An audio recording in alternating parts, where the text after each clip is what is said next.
Welcome to the Halliwell Manor. I'm Max. And I'm Tina. And we're here to discuss Season 7, Episode 15 of Charmed. Show ghouls! Like showgirls, except they're ghouls. This is a episode of television that someone wrote and someone else filmed. Okay, so many of my notes are just questions. Like, wait, what's happening? How does this work? And so I feel like I'm hoping, I'm setting expectations high. I'm hoping that will make for a good podcast episode of what is, let's be frank, a mid-episode. It's so disappointing because I thought we had Drake for longer than this, but this is the second of his 3-episode run on this show.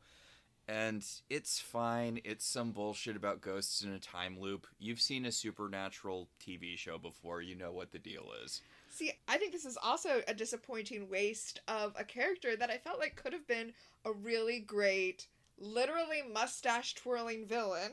Mm. And I say literally because that, I don't even know if that's his real face or not. I don't want to, be mean if that's his real facial hair, but the mustache on him in this episode looks ridiculous. Yeah, I've kind of come around on mustaches as a facial accessory, but this sort of mustache has never not looked stupid. Okay, I'm going to share something with you that I might have shared on this podcast before, but I have a real issue with men with thin mustaches, specifically because of the character the Pie Man on Strawberry Shortcake. It messed me up as a kid, and I'm like, nope!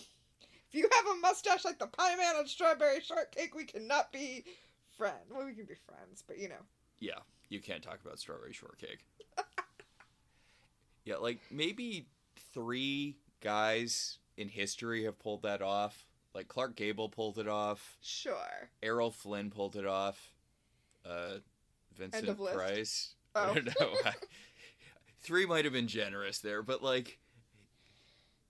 2 very attractive dudes pulled it off once, and then every hipster thinks that he can do a thin mustache. Well, no, I think the problem is that his is too thick. Mm. It's too thick and it's blonde. It's weird. And like I said, no shade to Dave Anders, who I actually think is pretty... Oh. To our guest star! Premonition on premonitions. Who's, an attractive man, you know? Yeah. In Yeah. Yeah. Okay. Anyway, my point is, in this episode, a lot of my things are, wait, what's happening? So, literally, we're 1 second into the episode, and I have a, hey, wait, what's happening? Which is, Max, how does admission work at magic school? Okay, yeah. Paige is giving a tour to a new potential student where she's, I guess, trying to sell magic school to this girl by telling that anecdote about the architect who didn't account for the books, except a magic version of it. Oh my god! I'm sorry, I watched this episode 3 times and I know that anecdote and I didn't realize that's what it was. The architect who didn't account for the weight of the books. Oh my, okay. I feel dumb for not realizing that. Yeah, I'm pulling this from How I Met Your Mother, but I'm sure it's a thing, outside of that. There's a story they teach you in architecture school about an architect who is hired to build a library. He builds the library, and then when it, once it's active, the library sinks because he didn't account for the weight of the books. You have to account for what a building is going to be used for before you build it. And this is a magic version of the story about a wizard who didn't realize that his magic library would have heavy magic books and then it magically sank. No, I think it was that he didn't account for what it would mean to put those types of magic books together. But luckily he was a wizard, so he could just undo it with a spell. What a weird story to be. Okay, so it's not being told well. We're coming into the middle of it. It's purposefully not being told well because Rose McGowan is Paige. Right. I know I said Rose McGowan, but it's not an acting issue. Paige is oh, I've told this story 100 times. How many more times do I have to tell it? And I just want to say real quick, I feel like this would fit in well told in a Terry Pratchett book. Okay, yeah, this is basically serving as the intro to Paige being done being the headmaster of magic school, which is something they've used for plots 3-4 times. And this is such a rich area for stories. the magic school is a basic setting for this reason. Well, it's like the auction house. How they got bored with that, even though they could have done so many good stories in it. It's such a great story engine. And also, Paige has not had a consistent character direction in a really, really long time. Like, giving her this feels like, okay, now we have something for Paige to do. Well, Piper's focused on her family, and Phoebe's focused on finding someone to impregnate her. Paige has always been the one where they're kind of, she wants to be a social worker. No, she's going to focus on being a witch. No, she doesn't want to focus on being a witch anymore. She has that temp job where they send her on the magical missions. No, she's not doing that anymore. She wants to do magic school now. It's like, okay, just find something to give her so we're not constantly jumping around. I think the thing they end up settling on for her in the last season is that she has a cop boyfriend. Ugh. Like, terrible. She wants to be a police officer for like 2 episodes, and then she gives up on that, and she... Like... So speaking of, right, she fought so hard to keep magic school open. It's been less than a year, and she's already bored with it. Yeah. Also, my question about how admissions works is legitimate, because she's like, oh, I've told this story 1,000 times. How many... applicants have you had? How does admission... What is happening at magic school? Also, why is the head of magic school the one doing tours to new incoming students? Well, I mean, they're trying to court her, I think. She hasn't decided if she's going to go to magic school or not. Okay, well... But here's the thing. This would, on its own, be a good story engine. If Paige was out there Professor Xing it up, finding... witches who were children of humans who didn't know about their witchcraft and, like, recruiting them over to magic school. That could be a story engine. But no. I'm just saying, like, I don't think I ever took a college tour where the, dean of the school was the one leading you around. Oh, yeah, no, of course not. But this is more like a small private school. Even then, this feels like a TA or that assistant she had that she made out with, even though he was, like, 10 years younger than her and also working for her. Yeah, there you go. But this tour is interrupted by Drake being physically blown out of a classroom via magic. And he's like, whoa, your explosion runes are really coming along. Drake, buddy, you were hired to be the literature professor. Yeah, but apparently he's now teaching musical composition. We hear music coming from the room, and he's like, yeah, literally composition, like meter and rhyme. I know, right? Because that so matters in magic. Although you were saying when we watched it, maybe it messes the magic up, and that's why they never use it. Well, yeah, like, we don't know. Maybe magic likes it when, all the rhymes are slant. Yeah, things don't scan properly. But... the 12 or 13-year-old girl who's getting the tour is like, ooh, he's hot. Is he gonna be my teacher? And Drake's like, sure, you can take my class. And Paige is like, no, Drake, remember that thing? Where you're gonna die next week? Yeah. But, yeah, he's like, I have to get back to my classroom. I don't want to beat a dead horse. Billy Zane is so charming. He was like, 1, 2, 3, 4, and he goes back in. Yes. He's the fun teacher, but not in a way that's really annoying, because that can go south so quickly if you have the fun teacher. He's the fun teacher, but not in the way where you think he's being inappropriate with some of the female students. Oh, that wasn't what I was talking about, but yes. I meant the fun teacher, like, I'm gonna make learning fun. Here's a rap about fractions. He's not that guy. I guess it's because he's got senioritis energy, or, Yeah, for all of life. Yeah. 2 weeks before, he's ready to take the final bow so he can not take things that seriously. Meanwhile, in the streets of San Francisco, gunplay. Yeah, a security guard has a gun pulled and he's aiming it at people so that they'll take him seriously. Like, when we find out what's going on with this guy, the fact that he pulled his gun makes no sense. Because he pulled his gun and he's, like, aiming it at people. He's like, why won't someone help me? Ghosts! Fire! Gun, gun, gun, gun, gun! And a police officer has his gun drawn, and then he's like, wait a second. That's not how we, the police, handle situations like this. And he puts it back in his holster and just tackles the guy, which, yeah, okay, charmed. I just have to say, it feels very American to be like, how am I going to handle a ghostly time loop? I know, with a gun! What if we shoot the time loop? So we zoom in to a construction site that's right near where the guy was freaking out before the policeman got him. So it's explicitly not a construction site because it's abandoned, and it's been abandoned for 100 years. Well, I mean, they're doing something with it now. I don't think they're supposed to be doing something with it. I think it's just supposed to be, like, trash around. No, because that's why the ghosts got out, because they're doing something with the lot.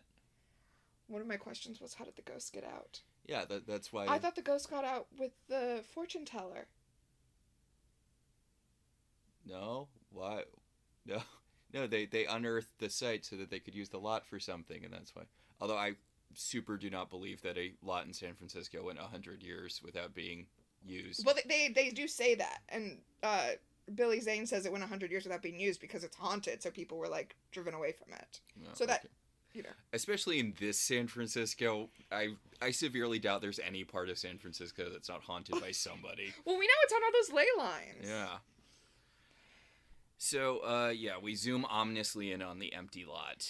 Meanwhile, Piper is getting ready for her and Leo's worldwide vacation by trying to learn Italian. Okay, so they do a little joke about how she says the word patini, and it's like, sounds like a dirty word, but it just means shoes.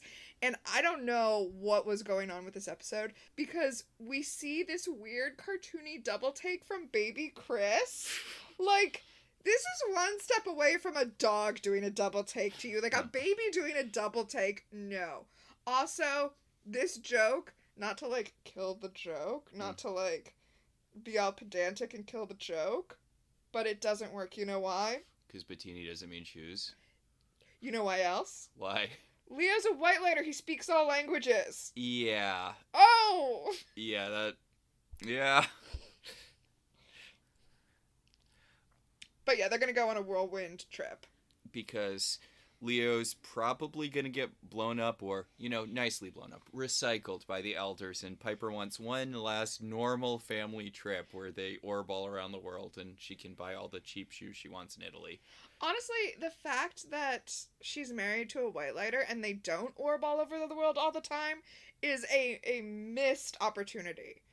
Also, Leo's like, oh, but we can't leave. What if the elders want to talk to me? I don't know, Leo. You'll orb to them. What are we talking about here? He's also like, oh, we can't go. We have to stay and clean up after the big pizza dinner that Paige and Phoebe ordered for us last night. I mean... He just doesn't want to be alone with his wife. Yeah. And kids. Because his whole thing is like, why are we doing this when I might die at any second? And it's like, that's why you're doing this, Leo. What would you prefer to do? Just let's sit around the house and watch TV and wait for death? That's what everyone else does, Leo. You can orb. Okay. I do have to point out another thing the director did. Oh my god, it's so... Okay, I have 3 different cartoony moments I noted in the episode. I'm sure there are more where it's really weird. I do give them credit, though, for at least not calling this one out. Like, you have to see it. Because Piper says, okay, Leaning Tower of Pisa, here we come. And they orb away. And then we cut to the kitchen and we see this giant stack of plates. And it's the Leaning Tower of Pizza. But they don't say it. Yeah. You just see it. And then the towers the plates are kind of leaning to the side of the tower. And there's, like, cups and bowls stacked on top of the plates so that it's the shape of the tower. Yeah. But also... how did 6 people use so many dishes? I don't know. We're 3 people in a house, and I feel like we're doing dishes constantly, so... Yeah, but their kitchen was clean when they started. And that's just way too many dishes for a pizza dinner. I'm sorry. I actually didn't... when I did my semester abroad, I went to Italy, and I did, I was in Florence, but I did Rome, I did, Yeah. I skipped the Pisa trip because I was going to go on it, and one of the teachers was like, it's really not worth it. Like, they have the one thing, and, you'd be better off just looking at a part of Florence you haven't seen yet. You didn't want to see the tower where they didn't account for the weight of the books and put them all on one side? Oh my god, it's a theme. It's a theme that's running through this whole episode. I will say that I also did a semester in Italy. Mm-hmm. I was going to say in Rome, but it was actually in Vatican City. And and I also traveled around Italy, but Pisa wasn't even, like, on the list of possible places to go. I just, like, didn't even think about going there. Yeah, we did Rome, we did Venice, which was cool, but also everyone got sick. Wait, I did go to Venice, yeah. Yeah. Oh, and Florence, and the Amalfi Coast, where everyone in the program made fun of me because we did, like, a vacation to the Amalfi Coast as a class, and they scheduled it with 2 days, one where you were at Capri and one where you were at Pompeii, but I spent both days at Pompeii instead. I skipped the Capri part. People made fun of you for that? The professor was like, you prefer dead people to live people. Yeah, I mean, yeah. I was like, yeah, it's interesting. Pompeii is interesting. I grew up on a beach. Yeah. I will say, though, the Amalfi Coast was my favorite place I've ever been, I think, for vacation. I would definitely want to retire there if I had the means to do so. Just sit on a balcony all day, sipping limoncello or coffee, depending on what time it is, and watching the water over the... Oh, yeah. Getting a nice, good day drunk going. I am just, you know what? I mean, if you're retired, right? You're right, who cares? Time means nothing when you're retired. Hey, let's wrap up this recording and just go to the Amalfi Coast. Yeah. sorry, let's not do that. Although... we'd have nothing but time to podcast if we did that. Join our Patreon so that we can move to the Amalfi Coast and just podcast for you all day. Okay. So, speaking of people who are giving up on stuff, Paige. Okay, so because Drake is dying, Phoebe's, like, thinking about death and is like, I have to fit everything in as much as possible, so my schedule is completely packed. It's ridiculous. And... Paige is like, yeah, unlike me who's wasting all my time at magic school. Okay, yeah. This is a huge let's make someone else's horrible situation about me. Wait, which one?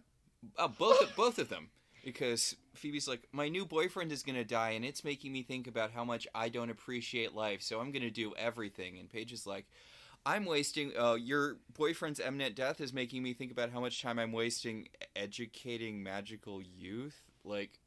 I feel like that shouldn't be the takeaway there, Paige. Doesn't that feel like the thing you should be doing? Also, Phoebe's day is so packed that she doesn't even have time to fit in her interview with Cosmo Magazine. And you know what, Phoebe? Maybe time is about quality over quantity? Like, maybe you should prioritize instead? Yeah, But... no time for that, because here's Daryl with his very own plot for the first time since the sisters murdered him. No, wait, since the cleaners attempted to murder him. He explicitly says he's never come to them for supernatural help before, so... Liar! I'm sorry, liar. Oh, I was just going to talk about him guilting them. Like, whether it's true or not doesn't matter. This is him bringing on the guilt trip. Yeah. And, yeah, so essentially his friend, who's now a security guard... yeah, I think he was a former cop, right? Yeah. He's the cop who got Daryl into being a cop, even though in the time travel 70s episode we found out that Daryl's dad was a Black Panther until the sisters used magic in front of him and convinced him to become a cop.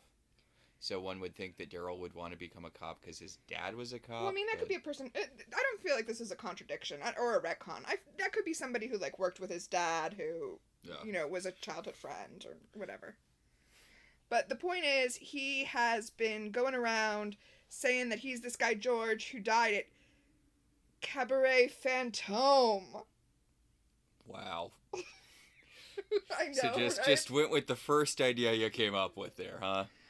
And he needs them to find out what's going on with him because he seems to be possessed, not crazy, and, you know, fix it. Fix it.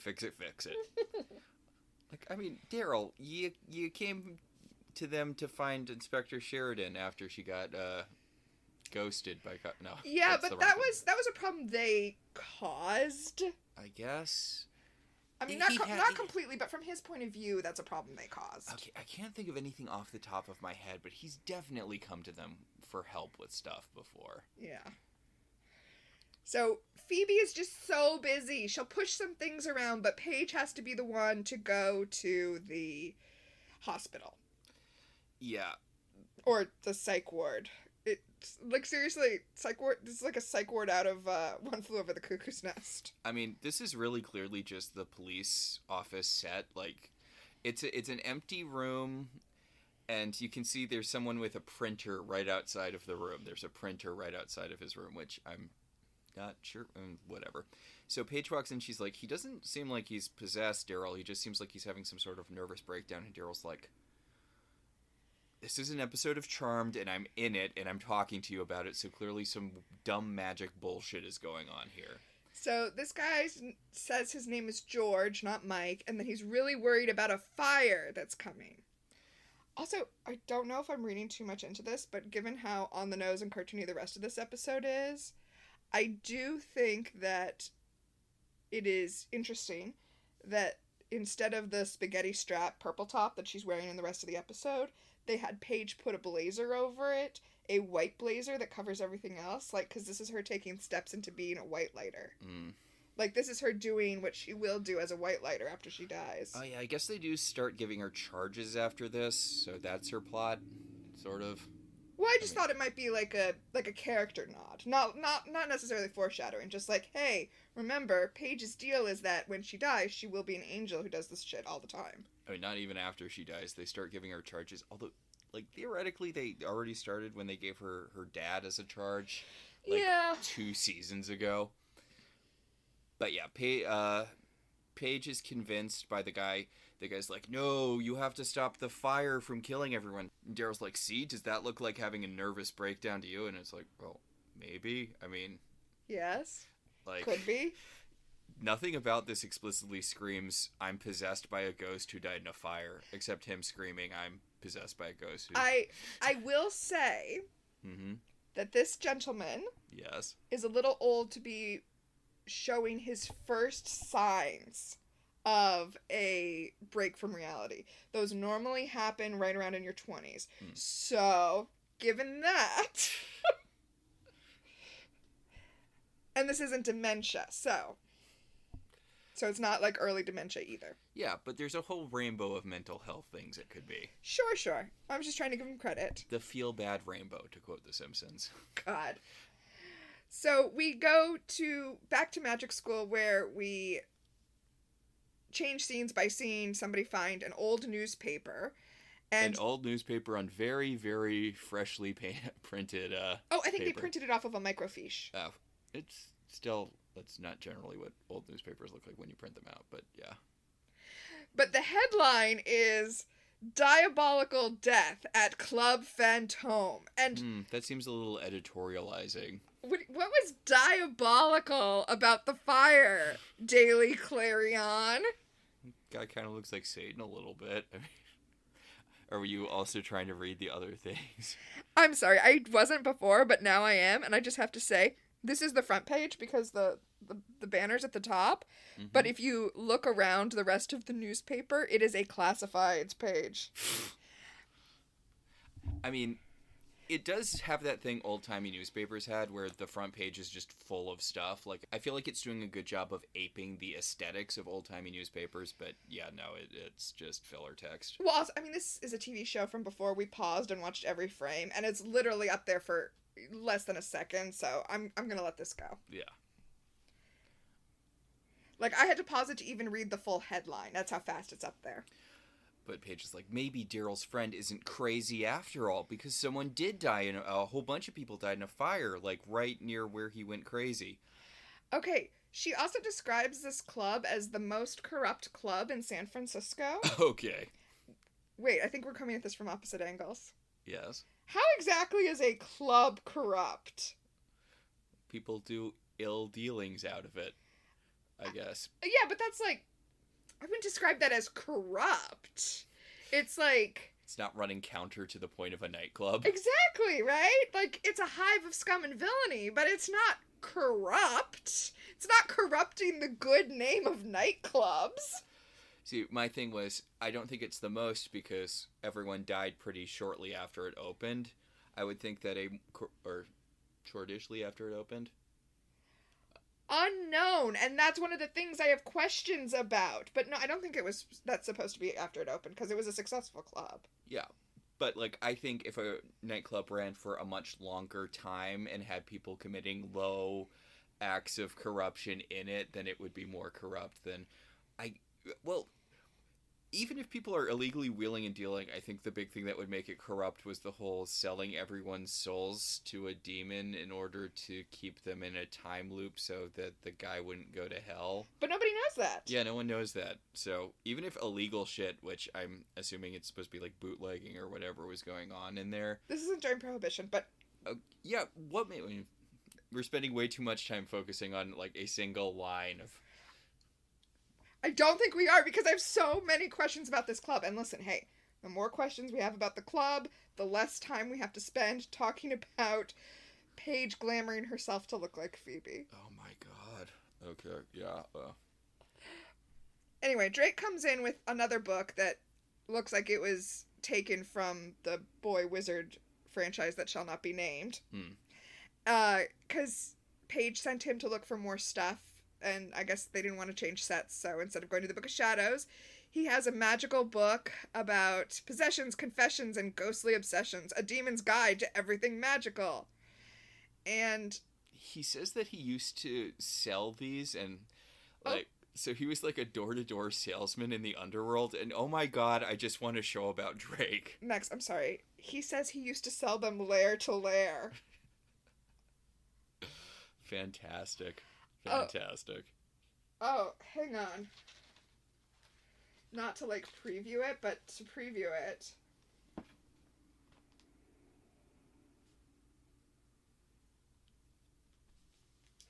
I'm writing it down so I don't forget by the time we get to the end of this episode. But I didn't have a time freeze, and now I do. Door-to-door salesman. Yeah. Alright, anyway. That was a dusty-ass book, considering Drake used to sell them door-to-door. I mean, I guess it doesn't take books that long to get dusty, but... No, I think he meant he sold that title door-to-door. Yeah, I don't think that specific book, but... Yeah. I mean, maybe it's an earlier edition, or maybe it doesn't matter at all, and we should just talk about what actually happens in the episode. Plus, Drake is at least over 100 years old, because he said he lived through the Gilded Age. Anyway, the book is explaining that when there are events where a lot of people die, and there are good souls and bad souls, they can become entangled together, and none of them can move on. It CGI shoots a rope out of itself to demonstrate it. The rope has a knot in it, and he's like, see? Look, the good souls can't go up because the evil souls are holding them down, but the evil souls can't go down because the good souls are holding them up. Which seems like every time there is a mass death, I mean, I guess not everyone is morally in the middle ground, but if one really evil dude is enough to trap a bunch of people, although he made a deal with the demon, so... I mean, he says it is, though. Well, he says it has to be large events, but he brings up Pompeii, like I just did. So that's supposed to be like a tug-of-war. That's why there's the knot in the middle. That's how you win a tug-of-war. Yeah. And we can see it being pulled, like, it's being pulled up and down, tug-of-war style. But I don't feel like that really shows the point of entanglement. Not to be nitpicky here, but it's a magic book. It couldn't come up with a better metaphor than a tug-of-war rope. Also, like, this is explicitly a thing. Like, he made a deal with a demon for it. Like, it's not like this happens every time an evil person dies around a group of good people, even if it's in a mass event, right? Like... Well, I mean, I'm not up to it yet, but one of my questions is about the specifics of what happened. Because we don't really get it. And, again, I'm kind of previewing my sum up at the end, but I kind of like that we don't know the whole story of what happened. Like, we're only getting bits and pieces of it. I think it's kind of cool that they trusted the audience, but also, that story looks so much more interesting than Phoebe trying to time Max that I kind of wish we had more of it. So, you know, whatever. Yeah, Drake has a spell that will let them go to the event that got everyone killed so they could try to find out, like, which demon did it, what the whole situation was, so theoretically they can untangle the souls from each other and send all the good souls up to heaven and get that one soul out of Daryl's friend. Yes. But he's only going to give them the spell if Phoebe will come with him. Because... He wants to see her in old-timey clothes. Yeah, he's like, this is the next stage in our romance. You're right, there are earth movers and stuff at the vacant lot. I thought the whole point was that it was haunted so people were staying away. Anyway, they drive to the vacant lot because it's best if they're, like, really close to it. It's been vacant for 106 years, says Paige. Yeah, this all went down in 1899. Which I know because while we were watching the episode, made the very bad joke that they were going to party like it was 1899. So, I love this. Drake's like, okay, so our bodies are going to go unconscious while our souls travel back in time, so I'm going to get in the back seat because safety first, and it'll look less suspicious if we wear sunglasses and slump over. Well, he doesn't want poor Paige to have to drive them back to the manor with an unconscious-looking body in the front seat. He's looking out for Paige. I appreciate that. So he's going to cast the spell, and theoretically they will all return when the fire starts, because that's how the spell works. See where lost spirits dwell long enough to find their pain quick enough to return again. Slant rhyme. I mean, it's not as slanty as some other slant rhymes we've gotten, but still. Paige has just stopped right in front of a bulldozer. I feel like traffic-wise you shouldn't do that, but... Well, there's nobody there. Yeah.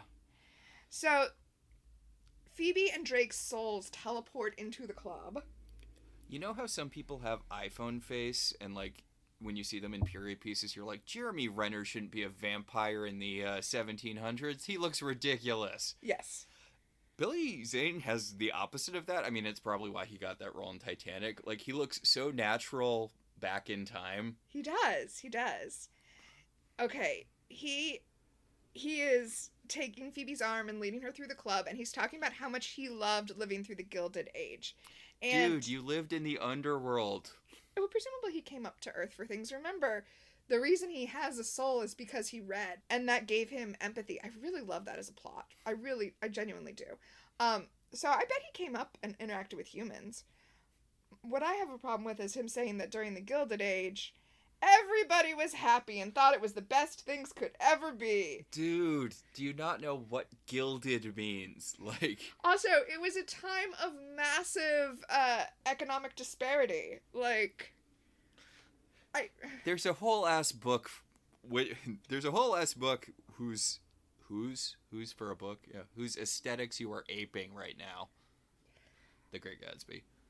Like, Great Gatsby's a little later. I thought you meant Vanity Fair. Right. There's a whole ass TV show called The Gilded Age about how it wasn't great. So, you know, whatever. There's a whole episode of Bob's Burgers about this. Yeah. Come on, Drake. How dare you not watch TV from the future or read books from the past? Books from the past is literally his backstory, so he should know that the Gilded Age was not great for everyone. Right? Everyone was having such a wonderful time. So, at the club... The club's owner sees them and he's like, oh, someone different. Someone I haven't seen before. Count Roger, by the way, is his name. Oh my god. Count Roger. Rogue. Oh, wait, what? No, because he's a rogue. Oh, I don't think that's intentional. It's a little too off of rogue. Of course, I posted about this on Blue Sky, and as I said in that post, I think I'm the only person who found this funny, but because his name is essentially the French for Roger, I just am imagining him as Roger from American Dad in one of his personas. As the meme you sent to me, come on, Haley, Count Roger. Does that sound like a real person to you? Of course it's me. Someone pointed out that Booberella looks like a Roger persona. Booberella from The Simpsons. And I'm like, well, now I can't not see that. Like, because she totally looks like a Roger. And the name, she's a Roger persona. Yeah. If you're an American Dad fan, or if you're not and you have no idea what we're talking about, try finding Roger personas in the shows you watch. It's a fun game to play if you're bored with the TV show that you're watching but don't feel motivated to turn it off. I'm actually on a subreddit called It's Roger, where people just post people who seem like they should be Roger personas. Anyway. So Count Roger has an assistant guy who looks... It's so weird. He's got mutton chops and he's all like a werewolf who got stuck a quarter of the way through transforming. He's the most henchman-looking henchman who ever henched, though. And he doesn't do anything in the episode. It's weird. I know, he's like, go find out information about them. And he comes back later and reports something, but we never see him actually gathering information. I think he just went and had a cigar out back and then came back in and was like, all right, here's some stuff I made up. Phoebe gets mad at Drake for looking at a lady who walks past him. To be fair, they do the cruising thing. And she's like, keep your eyes in your sockets, Drake. We're here to look for a fire, not for hot ladies. And he's like, we might as well have fun while we're waiting for everyone here to die horribly. Which is, incidentally, his life view, right? He may as well have fun because he's going to be dead in a week. Anyway, then we see a woman wandering around looking for George. She's very upset that she can't find George, her fiancé. And she goes to talk to a fortune teller who's set up in the corner and is like, you were the last person to be talking with George. That's why I thought it was the fortune teller who helped him get out. Which would mean that somehow George knew they were in a time loop, even though we established that Count Roger is the only one who knows they're in a time loop. So somehow George figured it out, got the fortune teller to help him break out. Like, I'm just saying, there's a whole plot that happened here, and we only see the very edge of it. This is a time loop story where we don't see the time loop. Well, Phoebe pulls Gracie. This is Gracie, the woman George was calling out for. Maria, sorry. You thought it was Gracie because of, yeah. Yeah, this is Maria, the woman George was calling out for. And Phoebe's like, hi, so we want to ask questions about the fire. And Maria's like, what the fuck are you talking about? And Drake pulls Phoebe aside and he's like, it's a time loop, Phoebe. This isn't even the first time you've dealt with one. You had that ghost in that ghost town who possessed you. Like, I wrote in my notes, come on, Phoebe, these are time loop basics. And Phoebe's like, you mean none of these people know that they're about to die? No, they don't. Well, one of them does. Yeah. And that's Count Roger. His henchman comes back. Like I said, we don't see the henchman checking them out at all. But he comes back and he's like, I don't know who they are, but they're not cops. So. And Count Roger's like, they're my way out. And the henchman's like, what? And Count Roger's like, Toulouse, I've told you this 5,000 fucking times. This is what I'm saying. This is a time loop story for Count Roger, but we don't see his point of view. I kind of love it. I mean, I guess I get it. You feel like you have to talk to people or else you'll completely lose it. But he's telling the sidekick, he's like, look, I know this all seems fun to you, but I've been doing this for 100 years. I'm so sick of all the gambling and strippers and everything. I just want to get out. And Toulouse is like, do I still get to keep my tips? And that's what he says. But yeah, no, and I like that, right? He's been in this time loop for 100 years. He's bored of sex and cigars and money and all the stuff that presumably when he made the deal with the demon, he thought would sustain him forever. Sorry, it just kind of reminds me of one of the things I like. I like a lot of things about Palm Springs. I'm not usually a time loop fan. Like, sometimes they're fun, but it feels like a premise that's pretty played out by this point. I love time loops, but I also love Palm Springs. Go on. One of the things I love is the bit where Andy Samberg tells Kristen Milotti. Yeah, tells Kristen Milotti, where he reveals to her that he slept with everyone at the wedding because he's been in the time loop for so long it just became a thing at some point. He's like, yeah, no, you've run out of things to do. I've slept with everyone at this wedding. It's fun to think about what you would do in a time loop, I think. Yeah, I mean, and no spoilers for Palm Springs, but I really like the way they get out of it. Yeah. I guess that is a spoiler that they get out of it, but like, I really like making it work for you. Uh-huh. Yeah, Which is also the thing about Happy Death Day, where, I think time loop stories work. I know Palm Springs is a pretty standard by the numbers time loop story.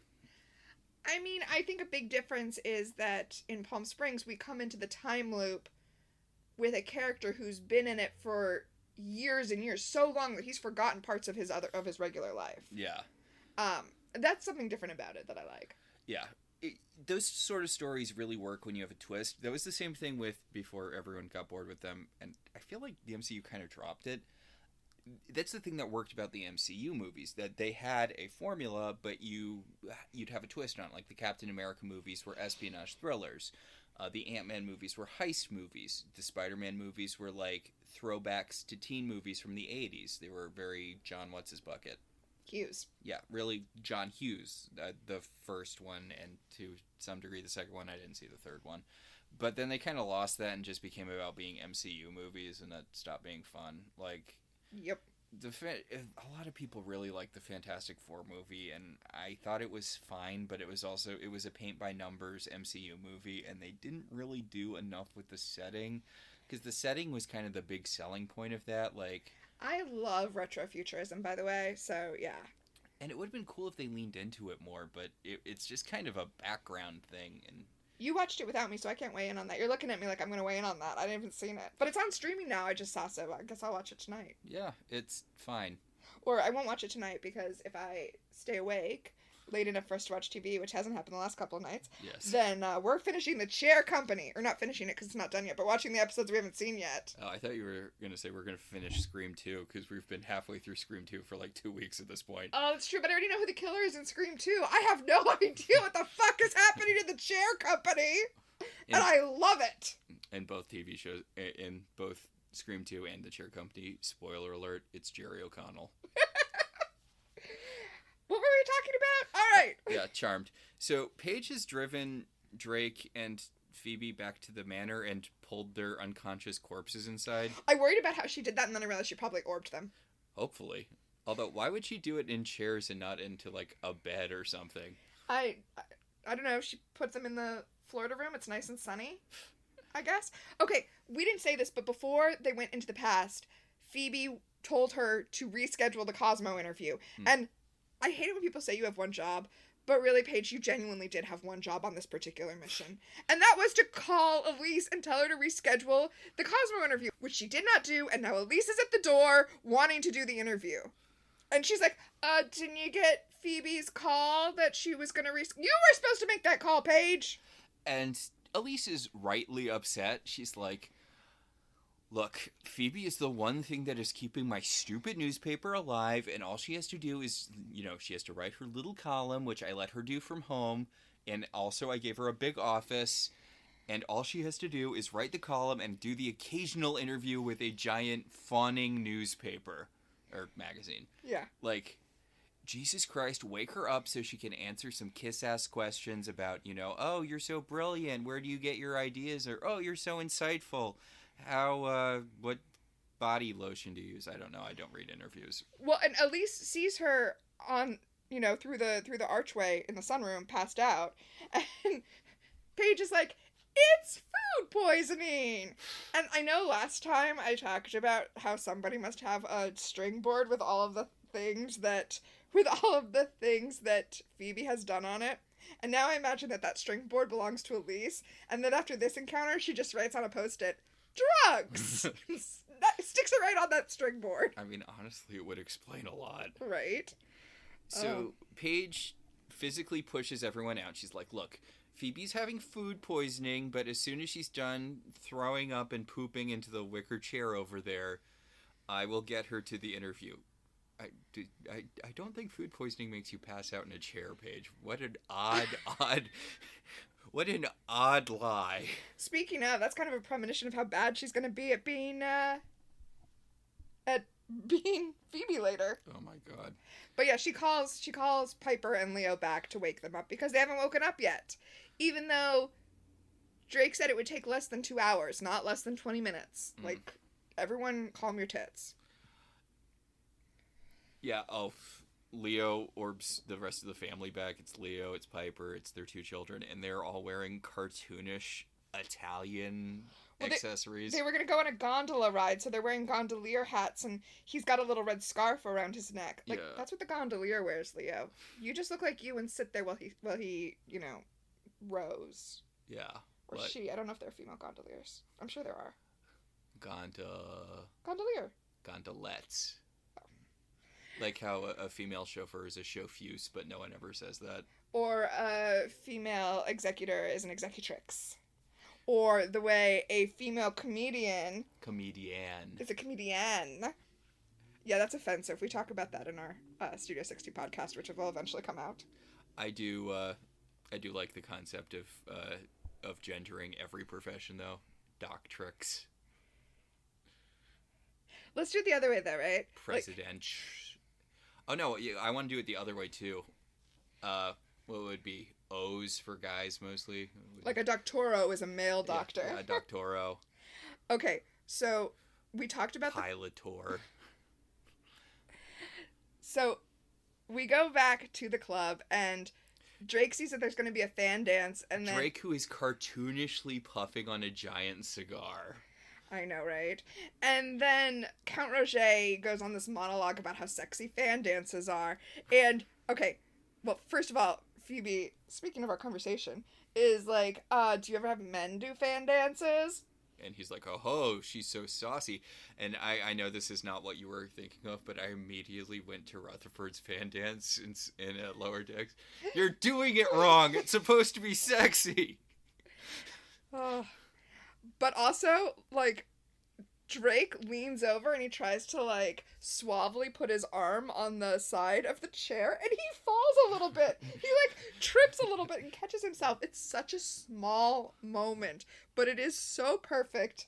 And just like the thing last week where he kicked the door down and it slammed in his face. Like, Drake being just a little bit clumsy is one of his character traits, and it's cute. And another thing, usually it's the female main character who gets the trait of being just a little bit clumsy. Yeah, he's Bella Swanning all over the place. Also, we find out that his last name is Damon.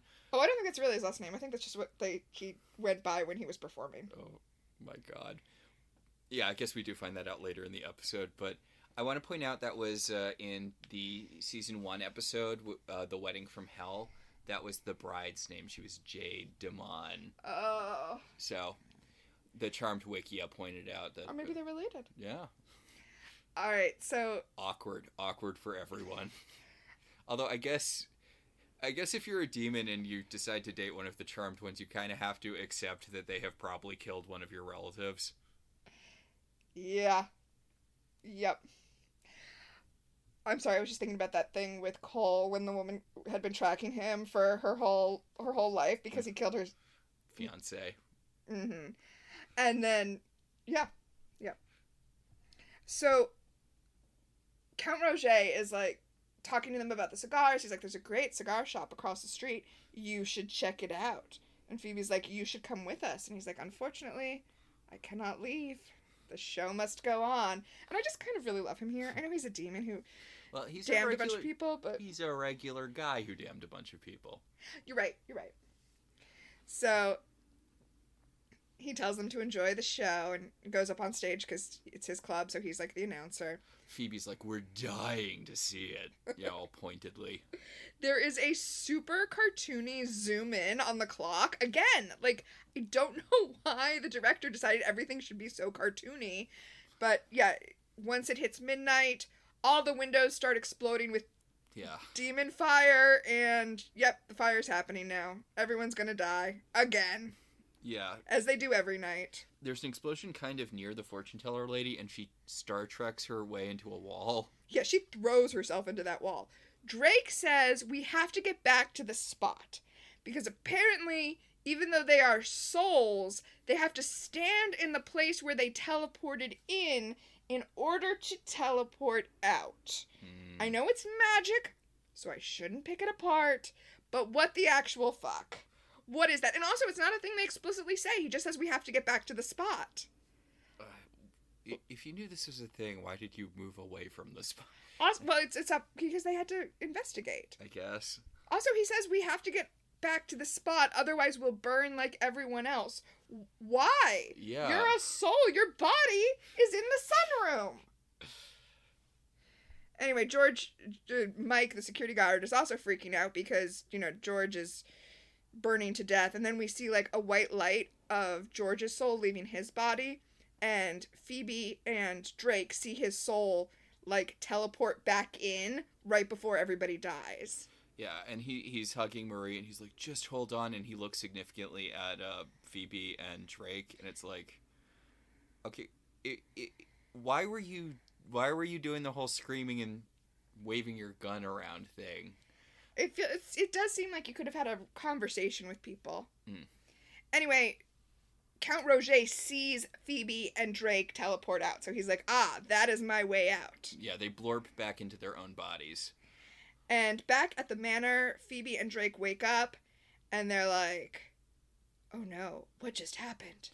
God, it has to be so uncomfortable waking up on wicker furniture. I know, right?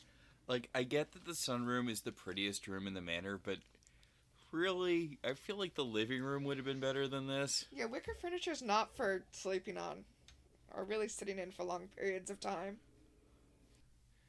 So, Phoebe fills in Paige and Piper on the situation, that everyone's trapped there, the Count is aware of the repassage of time, but, he's clearly not a demon, because otherwise why would he be hanging out in there? I like that they figured that the Count knows what's going on just from the, like, oblique way he was talking without him having to actually say it. So okay, I just have to point out here, they need to somehow separate out the Count's soul so that everyone else's soul can ascend, and I would just like to quickly point out that they never figure out how to do that. This problem solves itself. yeah. Okay, that is all.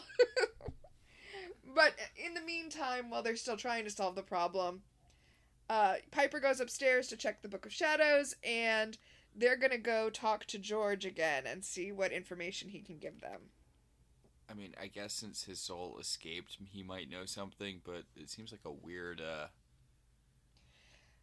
Well, if he escaped, that must mean, as I pointed out earlier, that must mean that he's aware that there's a time loop, so he must have some, he must have some information if he knows there's a time loop, I think you're right. I feel like there had to be, like, an earlier version of this script where that fortune teller lady was responsible for his escape. Just the fact that he left and Marie, Marie was talking to her and she was like, you were the last person to see George. That really does feel like it was setting up she was the one who got George out. Well, also, Phoebe uses the tarot cards to escape later. We're going to get to that. So, she's definitely how George got out, but how did George figure out they were in a time loop? Did Count Roger have sex with him outside of the cave? Oh my god. Speaking of Palm Springs. Yes. Alright, anyway. Instead of pushing her interview back or waiting before they go back in time, because I hate to say it, but they're in a time loop they'll keep. Yeah, I mean, the situation's not going to get actively worse for anyone except the Count, and who cares about him? I mean, I guess maybe for Mike. Yeah. I mean, yeah, it's not great for Mike, but I still feel like he'll keep a day. But instead of putting off the interview, Phoebe suggests that Paige glamour herself to look like Phoebe and then do the interview. And honestly, the less said about that, the better. But Phoebe has to be the one to go back in time. Paige can't go back in time because the Count has already met them. He'll be expecting to see Phoebe again, says Drake. But so? Yeah, who cares? What? Like, he knows that you're from the non-loop reality. Like, oh no, we have more people on our side. What? Also, Paige loves that time period, or actually she loves several years after that time period, but like, I think Paige would be into that. I think Paige would be amazing in that time period. So, Daryl, Phoebe, and Drake all go back to the mental hospital to talk to Mike/George again. And they're filling Daryl in on the situation. You know, you were right, your friend is possessed by somebody who died in a fire. And the only way that he knows how to call out for help is through your friend. And Daryl's like, why my friend? And Drake's like, proximity. But also, like, apparently when he possesses somebody, he loses the ability to communicate rationally. Okay, so one of the worst movies of all time is the Jim Carrey movie Liar Liar. Oh, I thought you were going to say Awake. Sorry, go on. The movie where Jim Carrey is hilariously a lawyer who loses the ability to lie. Which, first of all, it's so fucking offensive. But then also... You can't lie. It doesn't mean you have to say every thought that crosses your mind. But it also doesn't mean you have to, like, thrash around, like, and scream. You know, you can still just... You could just normally say the truth. Yeah. Anyway, my point is, why is George screaming and hysterical after his escape, which he clearly planned with another person and executed, instead of, like, especially now that he's with people who he knows know what's going on. Well, they're about to... It's not like he can't have a regular conversation, because he's about to have a regular-ass conversation with Phoebe and Drake. Yes, although, spoiler alert, this is actually Count Roger. Point. Although... Anyway, let's... Moving on. He does have a regular-ass conversation with them. And he tells them that the night of the fire, the Count met with a spooky demon guy, and he made a deal with the devil, and he cursed everybody to save himself. Okay, fair. That seems like a pretty standard demon deal. No, but what was the story there? Yeah, no, that would have been an interesting thing to see. Okay, so I have to think, like, just making it up out of nothing. Mm-hmm. I have to think that he had made a Drake-style deal with a demon, and that was the night he was meant to die. And then when the demon came to collect, he made a deal that he could trap them all in a loop, because he thought, I'm never going to get tired of drinking and watching women do the fan dance. And then it turns out 106 years later, he's pretty tired of that. Yeah. Honestly, that seems like it would be a pretty sweet deal for the demon, too. Because when they were like, what would a demon get out of living the same night over and over again? I'm like, if it's a demon that feeds off pain, then it gets to... Yeah. Like, yeah, it would probably be kind of boring to eat the same thing day after day after day after day, but maybe not. I mean, I like doing that a lot of the time. Mm-hmm. And, like, if you're a demon that feeds off pain and you've got, like, 70 people burning to death, you know, on loop... Exactly. It's gonna beef you up a bit, right? Also, if that thing that I said was the story, which I feel like from the little hints we get, it probably was. If that was the story, then they should have fleshed it out to be a mirror to Drake's story. Yeah. It's weird to feel like there was another better draft of this. You know? But in this draft of the story, Holly Marie Combs is walking into the attic with her thumbs in the front of her pants, which I know we've talked about. As was the style at the time. Yes, I know we've talked about it before, but it is just really noticeable how often they have the actresses doing that in this season, and definitely next season with Billy. Like, that is basically Billy constantly. That was just the comfortable way to stand when you had those, like, 3-inch zippers. Oh, so this is like a necessity thing. Yeah. Yeah. Okay. When Piper goes into the attic, Leo is writing in the Book of Shadows, and I am so mad at him. Yeah, like, Graham should have vaporized him the second he tried to touch that book with a pen. Right? And I get he's writing tips for future Whitelighters to pass down important information to his sons because he might get vanquished or recycled. Recycled, yeah. But... It's like Vanquishing, but nicer. Make a video. That's not your book, Leo. It makes me angry. Seriously. But he did find the demon who did this. Sargon, who they have already killed. I really love that twist, because this was 100 years ago, and they've since vanquished him, so they can't just find him and figure out how to undo the time loop. They've already killed him. I love that twist. I really wish that I had looked this up now, but I'm not going to. I'm just going to deal with it. To see if we actually saw that episode? Yeah, I think that was the episode with Paige, and remember that guy she was working for who died because he sold his soul to a demon for riches so that his family could get taken care of? Mm-hmm. And, like, she offers herself up to the soul collector. Yeah, it could have been. Like, I'm like, was that Sargon? That could have been Sargon. And if it was, I'm pretty sure they burned up all of his contracts in that episode, so it should be moot. But also, you know, maybe that wasn't him, and maybe if it was, that's not actually legally binding, and he just, he's like, oh no, now all these souls are going to be held in, I don't know, escrow? Well, not escrow. What would they be held in? Like, if someone dies without a will and the state is they're waiting... escheated to the state. Okay. All of these souls are escheated to the state. Yes. I'm sure there's some bureaucratic process that takes a literal eternity for those souls to get processed. They're in the buffer coil or whatever. Huh.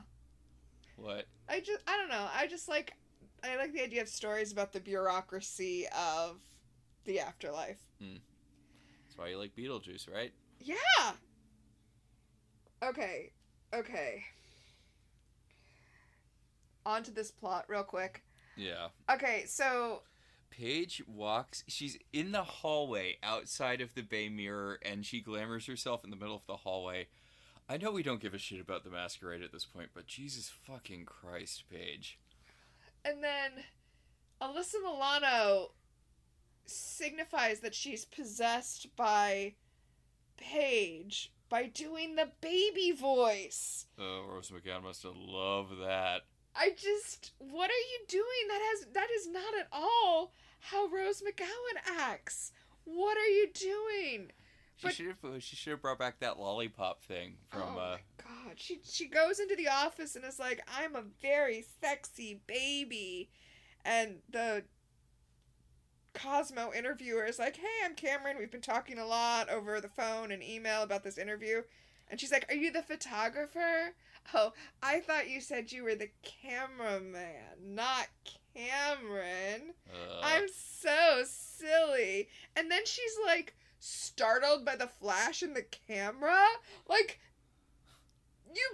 you've met people before though, right? Like, well, she's learning a lesson that it's not actually easy to be rich and famous and beloved by all, and she should, shut up and count her blessings that she doesn't have to go through what Phoebe has to go through every day for the crime of being so wonderful. Oh my god. And then her very first question, the interviewer is like, "Why did you become an advice column?" And she starts her very first answer with, "Well, growing up as an only child." And the woman's like, "You have two sisters," and she's like, "I mean, my sister Paige grew up as an only child." And it's like, really, Paige? You didn't rehearse anything on the way over here. She spends the entire interview talking about Paige because she's secretly Paige.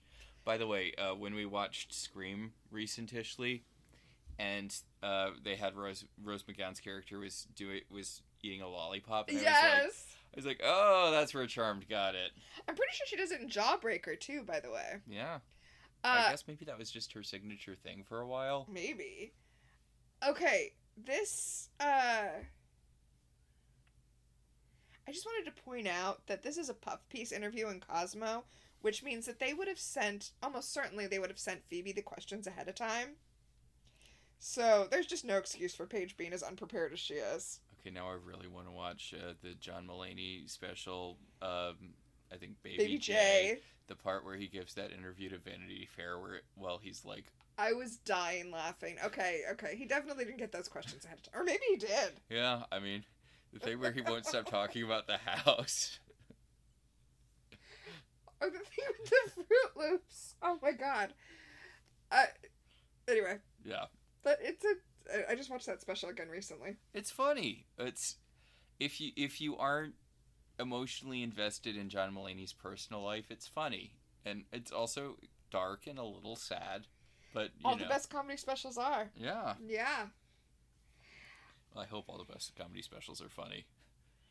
No, a little dark. No, yeah. Yeah.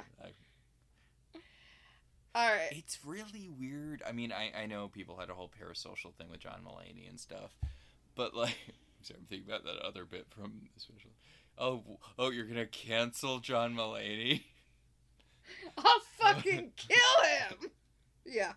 But it's just really weird because one of his bits that gets shared on Tumblr a lot is him talking about, and he's like, look, I know how I look. I know I'm out here in a suit and a tie. Like, I just sat in a back room eating crackers and drinking room temperature water for my entire life, but I'm actually an incredibly fucked up dude who's done some like criminally awful shit.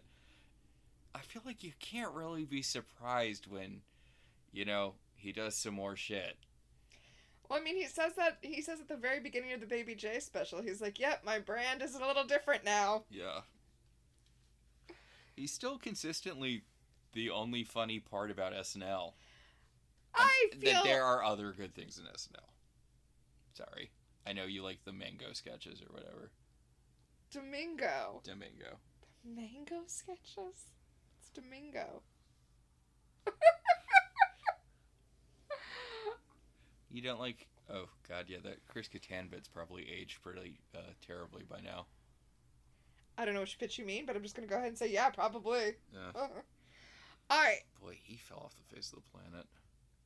Sorry, Charmed.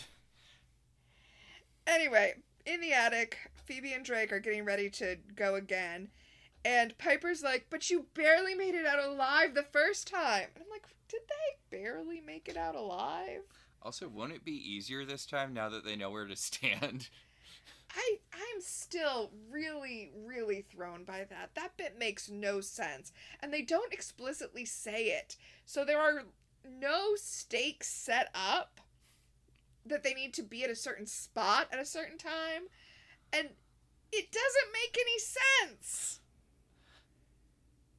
I don't know what's happening in the time travel.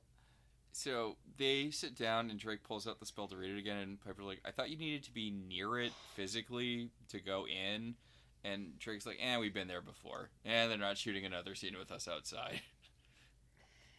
Okay, so when they go back, instead of appearing at the time in the loop they appeared before, they're much later in the loop because the loop time is occurring contiguous with our time. Mm-hmm. So now it's like almost midnight, which is when the fire starts.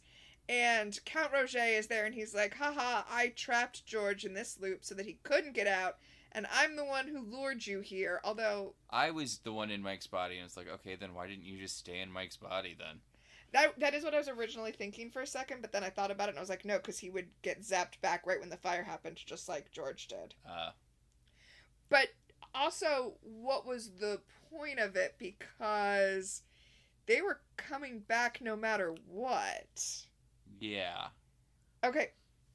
But he seems to instinctually understand that they need to be standing on the balcony in order to teleport back. So he pulls a gun on them. He's like, if you can burn, you can bleed. And I'm like, I don't believe either of those things. And then he goes to the spot on the balcony so that he can teleport into Drake's body. I mean, this is all like... Yeah, he shoots Drake and then he runs up the stairs to that spot to do that, to teleport into Drake's body. Which... It feels like for this plot to work, a lot of stuff that doesn't make sense has to be true. I wish you'd got into Phoebe's body instead, and then she did the baby voice to be Count Roger. That would have made this episode so much better. But no, he does successfully get into Drake's body. And Drake wakes up, and they're like, where's Phoebe? And he's like, oh, guess she died. Oh, well. And then he runs around the attic a little bit, gets freaked out by a helicopter outside the window because he's never seen a helicopter before. And, yeah, basically just acts like somebody who has time traveled from the past. I mean, Jesus fucking Christ, man. I mean, to be fair, he's not trying to hide it, really. I guess, which is good, because he is... Boy. Oh. I like him checking himself out in the mirror, Gaston style. And the body maintains Drake's clumsiness. Like, he tries to flip the mirror, and it wangs him in the crotch. And then when he backs up from it, it hits him in the face, and he's like, "The stupid, clumsy body." Okay, here's my question. Had this possession continued to work, would he have been bound to die next week? Well, yeah, I think it only applies to Drake's body. So the body would die next week. So the stuff that happens at the end of this episode would have happened a week from now. Yes. Anyway, he wants to go get the cigars from the cigar store that he was talking about when they were in the club before. I love how he barely tries to make an excuse. He's like, Yeah, I need to go get cigars for when I go back in later to get Phoebe. I'm confused about him wanting cigars because he's been smoking them for 100 years. It's been one of the only things he could do. Yeah. I would think he'd want to, like, I don't know, go in a swimming pool or Eat something that they didn't serve at the club. eat something you didn't serve at the club. Change your clothes. Like, I would think there's so many things that you couldn't do if you were trapped in this 15-minute loop. Piper cottons on to the fact that this guy she's known for like 2 weeks is possessed way faster than she ever has any time any of her sisters have been possessed by something. I know, right? Like, she's immediately like, oh, that's the guy. That's Count What's-His-Bucket. And she tries to blow Drake up, and he's like, oh, I'm immune to that. Cool! Okay, so back in the club with the fire raging, Phoebe runs over to the fortune teller's table, flips through her book, and finds a tarot spread for to escape from the ordinary, and then lays out cards in this particular spread, and that allows them to teleport out. Well, it allows Phoebe to teleport out.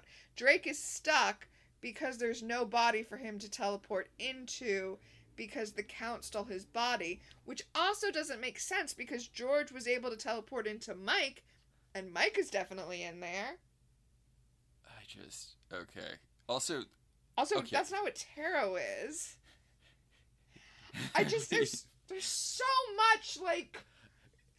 It's okay, not to make a Buffy comparison, but you remember in season 7 where there's one episode where they reveal there's been a secret all-female council of watchers, and that they've been doing all of this stuff from behind the scenes, and that they created this side that has like all of the woman slayer power in it, and they're all killed off.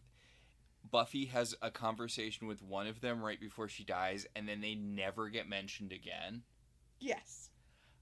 Having Phoebe suddenly do a spell with tarot feels kind of like that, where she's like, oh yeah, there's a completely different system of magic that I happen to know that we never use. Also, it feels like if a spell is cast by doing a spread, then the cards you pull for the spread should affect the spell. But that's definitely not shown. She's just flipping through the deck trying to find the right cards to do it. I don't know. Anyway. Also, Drake is expositioning his heart out. I guess he's taking getting shot pretty well because he's a demon and who cares? Like, I feel like we're supposed to think he's dying or something, but he's just sitting there casually explaining the situation to Phoebe. He's like, look, you can get back into your body, but I can't get back into my body because someone's already in my body. So you need to go back into your body, kick him out of my body, and then put me in his body, which is my body. Although I do like, he tells Phoebe, if you can't get him out of my body, just vanquish me. And Phoebe's like, okay. And he's like, but I mean, try first.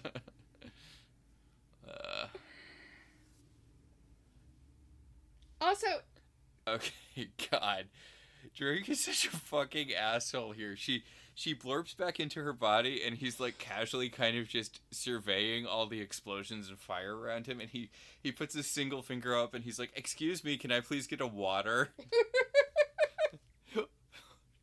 Like, I know this is old hat to you, but all these people are dying for the first time for them.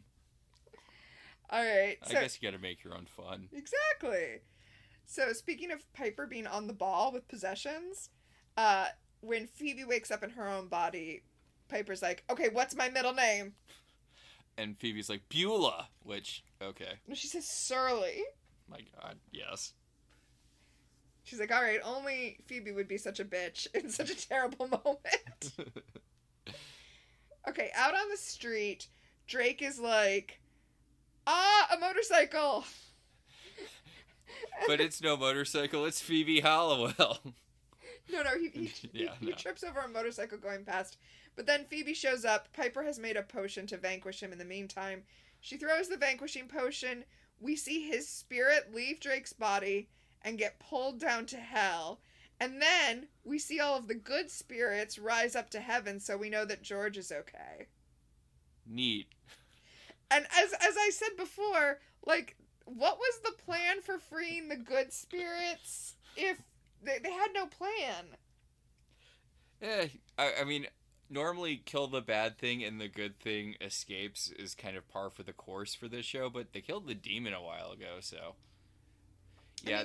I mean, the plan, we didn't say this explicitly, but the plan was Drake was going to try to convince the demon not to make the deal with Roger in the first place. And that doesn't seem like a good plan. Anyway, Mike wakes up and he's Mike again, and Daryl's like, "Oh, it's a long story, buddy." Yeah, Mike's like, "What happened? Why am I chained to a bed?" And Daryl's like, "Haha, you wouldn't believe me if I told you." And it's like, this is not a laughing situation for Mike, Daryl. It's like Drake's Can I Have a Water, except Drake is literally a demon from hell, and Mike is your friend. Honestly, it's making me think of the end of the episode of American Dad where Haley gets hypnotized to think she's 6 years old again. Yeah. And then when she snaps out of it at the end, and she's like, "Where have I been?" And they're like, "You mean when have you been?" And everyone laughs, and she's like, "No, guys, seriously, I don't know what's going on. There's a lot of time I can't account for, and it's freaking me out." Anyway. So the underworld burps up Drake, his soul, back into his body, and he and Phoebe make out a little. She's like, "Wow, I'm glad that you're not super dead for another week." Yeah, and he's like, "Yeah. I really hate burning to death, so I hope that's not what the afterlife is like for me." Oof. Anyway, then we gotta do the wrap-up at P3. Piper and Leo decide to just be happy in the moment because you don't know how many moments are left, and also you can't try to make a moment special because then it won't moment.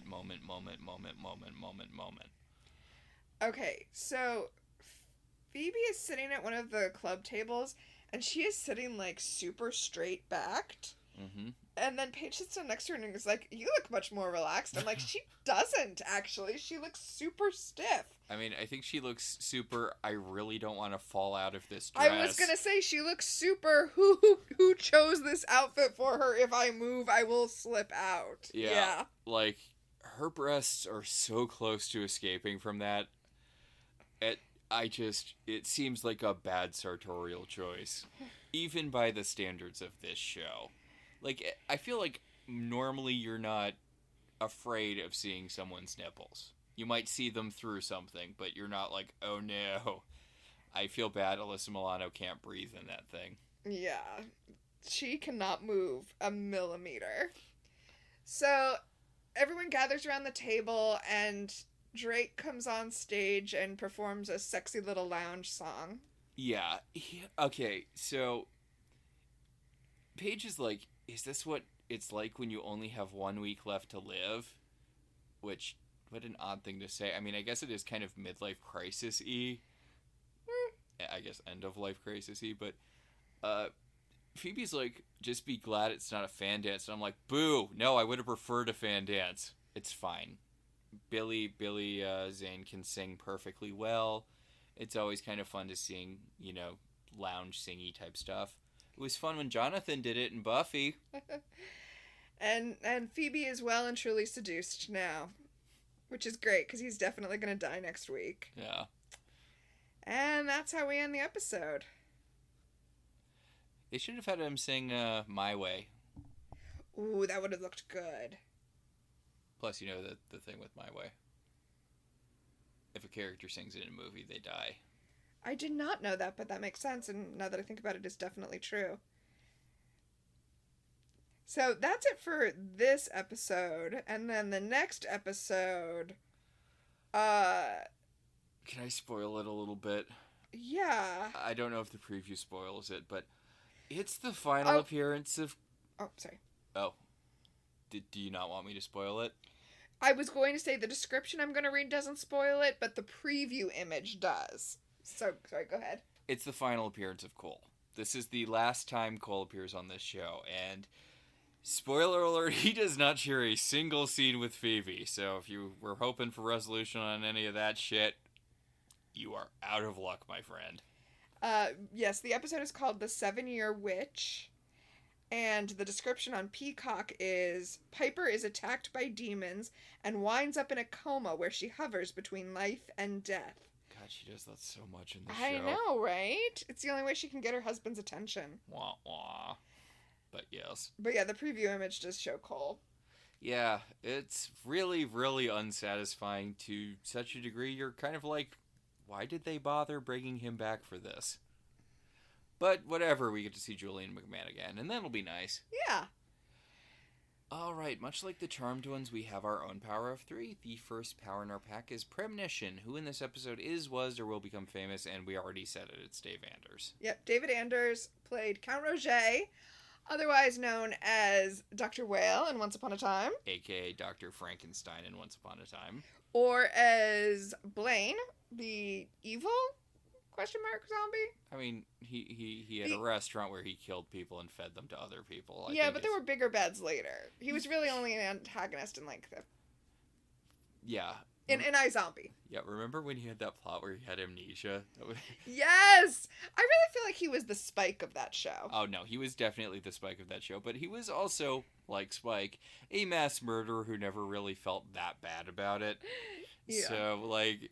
It feels weird to be like, he wasn't a villain, but even though, yeah, he is basically just one of the main characters by the last season, but he never stops being a serial killer. I don't mean that he wasn't villainous, just that they had bigger fish to fry by the end of the series. I don't think I ever watched the last season. The, like, Zombie Town season. I did, but I actually could do a rewatch of that. I could do a rewatch of that whole show, actually. That was good. It was way better than you'd think it was, given its, premise. It makes brains look surprisingly appetizing. It does, yeah. Plus, Rose MacGyver. Yeah! The second power in our pack is Time Freeze. What specifically dated this episode? Okay, initially didn't have anything, but then as you heard me write down in the middle of talking about this episode, door-to-door salesman! Yeah, not really so much a thing anymore, except for house stuff. I get it, we get it sometimes for, do you want new gutters or a new roof or... Yeah, there's a weird, like, construction door-to-door scam. Yeah. But also, specifically, selling, like, encyclopedias door-to-door. That's why it was supposed to be funny. Yeah. That he sold the Encyclopedia of the Supernatural lair to lair. Yeah.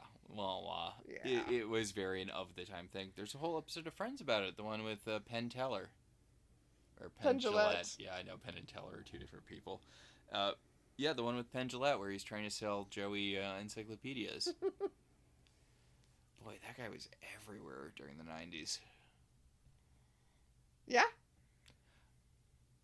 The final power in our pack is telekinesis. What, if anything, genuinely moved you? I mean, nothing in this episode genuinely moved me. Yeah. I do have a levitation, though, and it's something I made fun of, but I actually really enjoyed.